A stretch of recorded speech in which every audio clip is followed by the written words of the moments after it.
नमस्कार, मेरा नाम माधुरी गुप्ता है और विषय है पॉलिटिकल साइंस। मैं बीए सेकेंड ईयर का सेकंड पेपर पढ़ा रही हूँ। हम जापान के संविधान के बारे में अध्ययन कर रहे थे और जापान के संविधान की हमने विशेषताओं का अध्ययन किया था। तो हमने 6 विशेषताएं देख ली थी और आज हम आगे करेंगे मौलिक अधिकार एवं कर्तव्य। तो जो संविधान का तीसरा अध्याय है उसमें उसके अनुच्छेद 10 से लेकर अनुच्छेद 40 तक नागरिकों के इन मौलिक अधिकारों का वर्णन किया गया है। इसमें समानता, स्वतंत्रता, धार्मिक स्वतंत्रता, शिक्षा प्राप्ति, संपत्ति, शोषण के विरुद्ध अधिकार, भौतिक कल्याण व सामाजिक सुरक्षा आदि मौलिक अधिकारों का वर्णन किया गया है। लेकिन न्यायालय उनका उतना स्पष्ट संरक्षक नहीं है जितना कि भारत में है, कि भारत में मौलिक अधिकारों के लिए जो व्यवस्था की गई है उतनी जापान में नहीं है। तो यानी यहाँ के लोगों को भी मौलिक अधिकार एवं कर्तव्य प्राप्त हैं, जो कि लोकतंत्र के शासन का मूल आधार है। आगे है एकात्मक शासन। यहाँ पर एकात्मक शासन है क्योंकि जापान एक छोटा देश है, तो अमेरिका का अनुसरण इसमें नहीं किया गया है। अमेरिका में संघात्मक शासन प्रणाली है और ब्रिटेन की तरह यहाँ एकात्मक शासन है। यानी संविधान शासन की समस्त शक्तियाँ केंद्रीय सरकार के पास में है। प्रशासनिक व सुविधा की या कुशलता की दृष्टि से कुछ शक्तियाँ इकाइयों को दे दी गई हैं, लेकिन जो केंद्रीय सरकार है वो जब चाहे अपनी इच्छा से इन शक्तियों को वापस ले सकती है। पूरे देश के लिए कानून बनाने का कार्य डाइट के द्वारा ही किया जाता है, यानी संसद के द्वारा किया जाता है, और शासन चलाने के लिए एक ही मंत्रिमंडल है। तो यहाँ पर एकात्मक शासन प्रणाली पाई जाती है। आगे है संसदीय प्रणाली।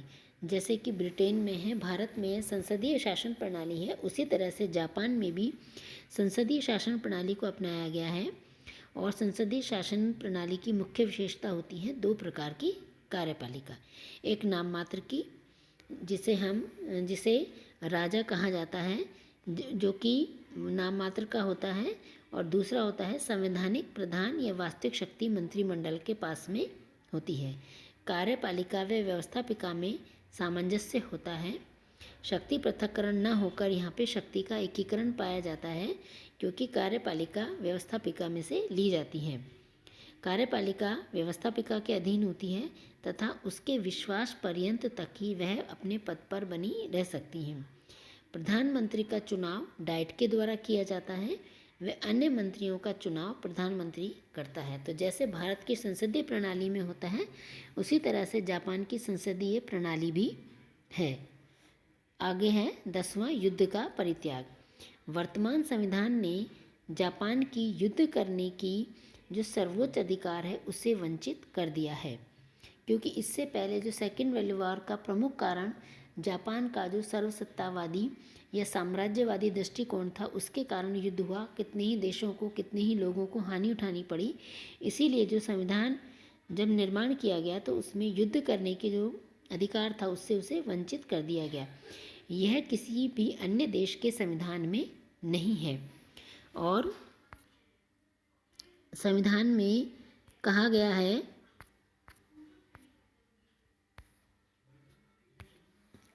कि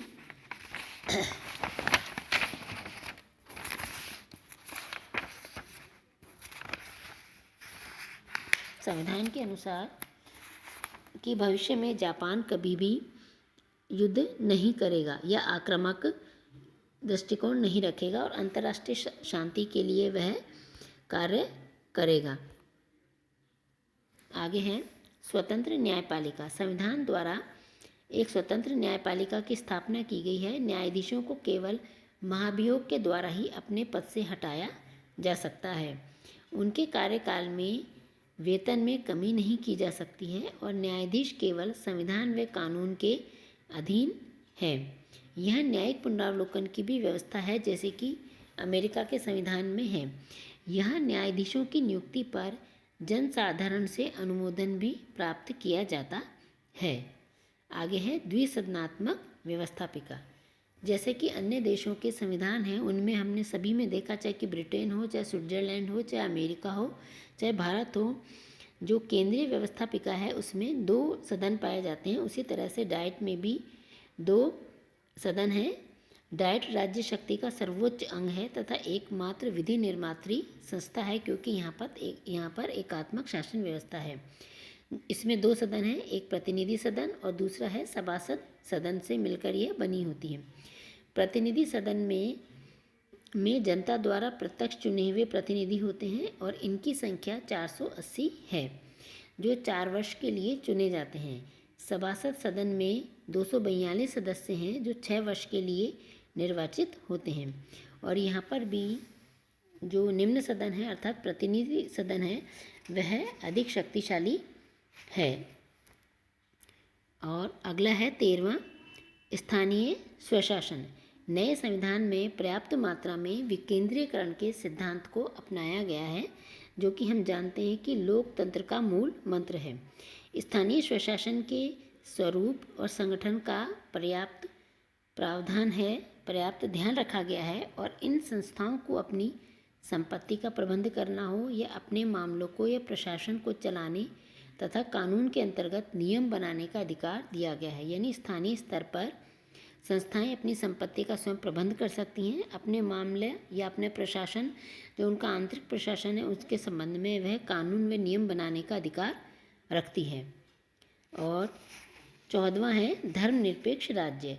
यहाँ पर भी सभी धर्म समान हैं, ये व्यक्ति की इच्छा है वह किसी भी धर्म को माने या उसका अनुसरण करे। राज्य तथा सरकार का अपना कोई विशेष धर्म नहीं है, सभी नागरिकों को अपनी इच्छानुसार धर्म का पालन करने व प्रसार करने की स्वतंत्रता है। तो ये जापान के संविधान की मुख्य विशेषताएं हैं जिनका अभी हमने अध्ययन किया। और निष्कर्ष हम देखें तो ये है कि इस प्रकार जो संविधान है वो ऐसे लोकतांत्रिक ढांचे की निर्माण करता है या रचना करता है जिसके अंतर्गत कार्य करके जो जापानी लोग हैं उन्होंने अपने राष्ट्र को महान और समृद्ध बना दिया, क्योंकि जापानी जो लोग हैं वो देश प्रेमी हैं, मेहनती हैं, अपने देश के प्रति जो उनमें लगन और निष्ठा पाई जाती है। और उसके अंतर्गत उन्होंने सेकेंड वर्ल्ड वॉर के बाद में केवल 50-60 वर्षों में जापान को आज फिर एक महान शक्ति, महान जो विज्ञान व तकनीकी में इस तरह का देश बना दिया कि उसने अपने आप को पूरी तरह से समृद्ध बना लिया है। धन्यवाद। आज का लेक्चर यहीं समाप्त होता है। धन्यवाद।